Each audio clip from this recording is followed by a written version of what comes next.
So we'll finish off by just stating some properties of the transpose. And my hope is that you've already taken a look at some of these on the exercise set for section 1.3 and maybe played around with some of these at least. If not, we'll tackle them now. But here they are. So just to be careful, we'll say the following. We'll set let k be a scalar, because we're going to refer to a scalar in one of these properties, and we're going to use the letter k for it. And then we'll say the following. We'll say for any matrices A and B,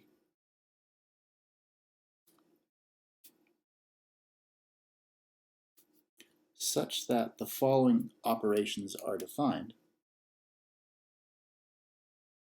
We've done this before with previous sets of properties, but just to be careful, right? So such that the following operations are defined. And that lets us not have to qualify or quantify the dimensions for every single statement. So here are the properties. So the first one is the easiest to write down, and it's probably actually the most natural to see why it's true as well. Let's say I took a matrix A, any matrix at all, and I'm going to call it A. And then I take its transpose. So that's what that T means. I'm going to take its transpose. And what happens if now the result, which is also a matrix, right? If I take a matrix and I take its transpose, the result is going to be another matrix. What if I take the transpose of that matrix? So in other words, I'm transposing it and then I'm transposing it again. Well, it turns out you're going to get the same as you started with, right? You're just going to get the matrix A back again. You're essentially flipping it across the main diagonal and then flipping it across the main diagonal again. That's going to get you back to where you started with. That way of thinking about it only works for square matrices, but it turns out the property is going to be true for any matrix at all. The second property involves addition. Let's say I took two matrices A and B and I add them together. And then, well, if I take, so for property 2, where does this prefix come in? When I said for any matrices A and B such the following operations are defined, for property 2 specifically we would need A and B to have the same dimensions so that the sum is defined. Well, what would, in that case then, what would happen if I took the transpose of the sum? Well, it turns out that you would get the same thing if I took the transpose of A directly. So forget about B and just take the transpose of A, and then take the transpose of B and forget about A. Just transpose each matrix individually and then add the results. And it turns out that that'll be the same. Okay, and the same thing for subtraction. If you have two matrices A and B that have the same dimensions, you can subtract one from the other. So I can write that as A minus B, then take the transpose. Turns out that's the exact same thing as if I took A transpose and I just subtracted B transpose. It gives you the same thing. The fourth property is where that scalar K is going to come in. And it just says the following. If I take the matrix A and I multiply it by the scalar K, and then I take the transpose of the result, well, what's really happening here? You start with a matrix A. First thing you do is multiply it by the scalar K and then take the transpose. Well, what if I took the transpose first and then multiplied it by the scalar K? Well, notationally, that would look like this. I'd have A transpose, and then I multiply by the scalar afterwards. Well, it turns out they're equal. That's what the fourth property is saying. Okay, so you can take A, any matrix A, and you can multiply it by a scalar and then transpose it, or on the right-hand side, you take that matrix and transpose it first and then multiply by the scalar K. And it turns out they're going to get the same thing. And it's worth mentioning here that whenever you see notation like this on the right-hand side of this equation, it's automatic that the transpose takes precedence. So the transpose gets applied to that matrix A before the scalar gets multiplied on. If I want to specifically multiply the scalar on first, then I'll use this notation. I'll put brackets around the scalar multiplication and then take the transpose. But because of this property, it turns out it doesn't matter which one you do. So that's why it's not often discussed. But we won't mention it again. The fifth property, this one's the most interesting, I think. This is actually a little bit surprising here. Let's say I had two matrices that were compatible for multiplication. So again, back to this line up here for any matrices A and B such that the following operations are defined. What we really mean in this case is that the number of columns of A is equal to the number of rows of B, so that this product is defined. What happens if I take that product and then take the transpose of the product? Well, if you look at property 2 and property 3, and even property 4, you might be tempted to guess that, well, just take the transpose of A and the transpose of B and then multiply those. But it turns out that's not quite it. That's part of it, but not quite the whole story. It turns out that that works as long as you flip the order of the factors.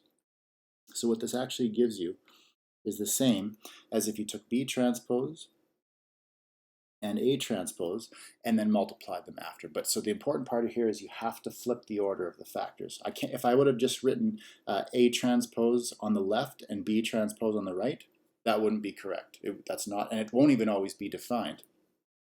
But if you flip the order of the factors, as I've done here, then you'll get a true statement. You'll get a true equation. So that's the fifth property.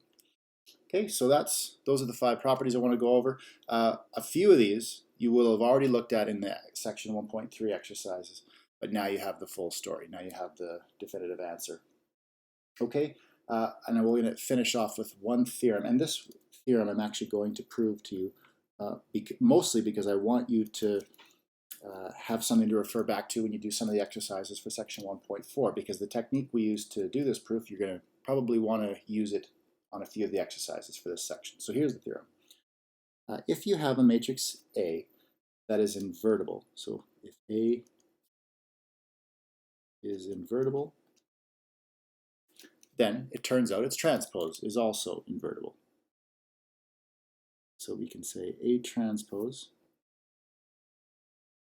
is also invertible. And we can say a little bit more. We can say exactly what the inverse of A transpose is, at least assuming we knew what the inverse of A was. So here's what I mean by that. We can say that if I want the inverse of A transpose, because that's what this notation says, right? It's the inverse of A transpose. Well, it turns out that all you have to do is take the transpose of A inverse. So take A inverse and transpose it. And that's the theorem. So there's two claims here. First, that A transpose is invertible. This was the assumption up here. If A is invertible, that's the part that's assumed for the theorem to even be applicable. If you don't have invertibility on the matrix A, then this theorem won't apply to A. But if you do have a matrix A that's invertible, then this theorem says 2 things. First of all, its transpose is also invertible, and the inverse of its transpose is given by this formula. And there's a nice way to say this out loud. And it should be said like this. The inverse of the transpose is the transpose of the inverse. That's how you can say this out loud if you want. If you say that out loud a couple of times, it's actually really valuable to do so. Okay, so, all right, well, that's the statement of the theorem. Well, let's prove it. How do we prove it? Well, let's make the assumption that A is invertible. So suppose that A is invertible. So another way to say that, a more casual way to say it, is to say that is A inverse exists. I said it's casual, but there's nothing wrong with saying it this way, just saying A inverse exists. That's the same as saying A is invertible. Okay, well, now how would we verify that the transpose of A inverse is going to act as the inverse of A transpose? So the transpose of A inverse is supposed to act as the inverse of A transpose. Well, remember what it means to be an inverse of a matrix. It means if you multiply it by its inverse, if you multiply a matrix by its inverse on both sides and get the identity back in both cases, then that's enough to conclude that you really do have the inverse of the matrix. So let's take the matrix A transpose, okay, and then we'll multiply it on the right by the transpose of A inverse. And we're going to multiply this out and hope that we get the identity. We'll cross our fingers. Let me before we actually do this product, let's also write down the other product that we're going to consider. We're going to have to do the same thing, but with the transpose of A inverse on the left and A transpose on the right. Okay, so if we perform both of these products and we get back the identity matrix in both cases, then that's exactly what it means for this equation to be true. So that's why we need to compute both of these products and see if we get the identity. So let's start with the first one. And actually, we're going to use property 5. Property 5 says if I take two matrices and multiply them, and then take the transpose of the product, that's the same as taking the product of the individual transposes of each of the factors, but in the reverse order. We're going to apply that here, but in reverse, right? Because here, what do we have? We have the transpose of a matrix multiplied by the transpose of another matrix. Well, property 5 says you can rewrite that as the transpose of the product, but the underlying matrices B and A here, in our case it's A and A inverse, they need to be written in the reverse order. So if we apply property 5 here, what we're going to get, so A and A inverse, they'll be multiplied directly before the transpose is imposed, but they have to change order. So we're actually going to replace this with A inverse times A, all transpose. So that's the application of property 5 to this product. And if you're not sure why that worked, it may be easier to think about it this way. Look at this and imagine you were going to split this up, like so take the transpose and put it on the A inverse and the A separately. Well, this property says you could do that, but you have to switch the order.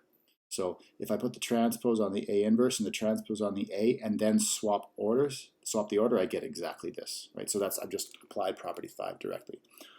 Okay, great. Well, what's A inverse times A? Well, the definition of inverse says this is really the A, this isn't the inverse of A transpose, this is the inverse of A that we're multiplying by A. So that we know for sure is the identity. So what you get is the identity transpose. Okay, well, what would happen if you took the transpose of the identity? Well, just maybe I'll put a little bit of side work up here, or I'll call it rough work. It helps to have it right out in front of you. But imagine I had a matrix that was the 3 by 3 identity matrix, and I took its transpose. Well, what would I get? Well, if I rewrote a 3 by 3 matrix, but I used these rows as columns instead, well, I'd have 1, 0, 0, 0, 1, 0, and 0, 0, 1. And hey, you can see you're going to get exactly the same thing you started with. And that's actually going to be true for any identity matrix. So if I take the transpose of the identity, I just get the identity back. So that was a bit of an interruption, but to go back to finish this off, this transpose isn't doing anything. You just get back the identity. Okay, so that's why this ends up giving you the identity. On the other side here, for the other product, well, it's the same idea, right? You've got A inverse transpose times A transpose. You get the product of two transposes. It's really what's up here. So this property says you can multiply the underlying matrices before you take the transpose, just change the order of the factors again. So what we'll have to do is put A on the left. So we'll have A times A inverse, all transposed. And then, again, same thing happens here. If you multiply A and A inverse directly, you're going to get the identity. So you end up with the identity transposed, and then you end up getting the identity back, because the transpose of the identity is just the identity. Notice that this shows it's true for the 3 by 3 identity, but in fact it's true for any identity. It's the same as if you had the 4 by 4 identity matrix or the 12 by 12 identity matrix. Okay, so these two equations, or these two calculations, I should say, are enough to say that therefore A transpose is invertible. And we've also shown that the inverse of A transpose is the transpose of A inverse. So, and since we're done our proof, we can put a box here to indicate that it's been finished off. Okay, so that's the end of section 1.4. If you get stuck on a few of the exercises in 1.4 that are proofs, in particular involving invertibility, you may want to come back and revisit this one just to look at how we approach this one, because this same technique will be useful. Okay, so this will be the end of section 1.4.